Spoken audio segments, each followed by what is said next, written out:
Forget the orgy of season 4s for a goddamn second, because while some major anime is returning this spring, this one clearly became one of the most beautiful fantasy anime currently airing right now. I mean, just look at this, bro. Look at this. And this. So goddamn beautiful. Which made me ask myself, is it as good as the other anime in its own genre, such as Dungeon Meshi or Soso no Frieren? No. That's my answer, no. Okay, see you in my next video. Bye-bye.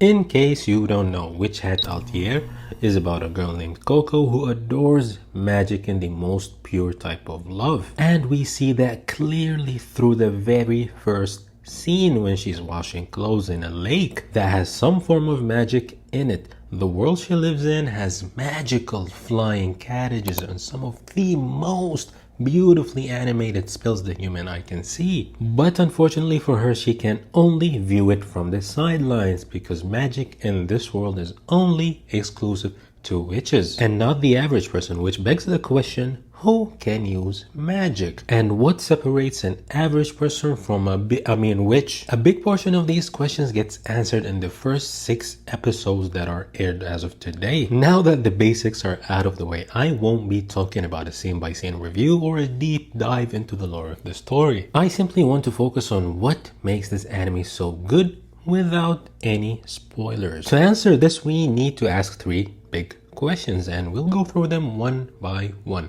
The first one being, how good is the animation and the production of this anime? Saying it's simply good or amazing is underselling it in my opinion. Because did you know that the same studio that made Zom 100 Bucket List of the Dead is the same studio as Witch Hat Atelier? They're called Bug Films. It's a very new studio that was made in 2021. But what truly shocked me was the production side of this anime. It actually took 3.5 years for the production period to properly focus on high quality visuals, which was produced by Hiroaki Kojima, who also worked on Berserk Golden Age Arc Part 3, as well as One Piece film Z. His goal was to honor and bring the manga's beautiful art to life, which was made by Kamomi Shirahama. Which leads me to my second question or point.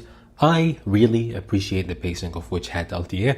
As the famous Japanese filmmaker Makoto Shinkai once said, I'm always trying to capture the feeling of longing and distance between people, which is something I constantly think about in my films. And this just makes sense to me. Obviously we have highs and lows, but the lows in this anime make me feel like I'm not just watching these characters, I'm bonding with them. And when the anime slows down, I don't mean bad pacing, I mean those quieter moments where Coco is slowly learning, growing and developing as a person. That right there is what makes the show special. It genuinely feels like you're living alongside the characters instead of just rushing from one plot point to one plot point, which is something that Hayao Miyazaki even hinted at when he said, emotional sincerity and wonder.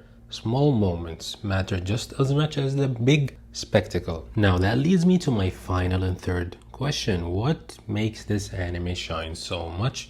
What is the best part of it? Is it the characters? Is it the story itself? Now, obviously all those things connect with each other to create this masterpiece. But one of the most undisputable shining aspects for me personally is the anime OST music. If you didn't know, this anime OST was made by Yuka Kitamura, who shockingly worked on composing Elden Ring OSTs as well. Now this is what makes Witch Hat Atelier so good, a true mix of talented people in every single department. If you're one of the few people that reached the end of my video, I'd like to thank you for watching. I hope you can subscribe, like and comment on my video. I'm very new on YouTube. I'm just experimenting and doing creative ideas in my head just for fun. Thank you and I'm out.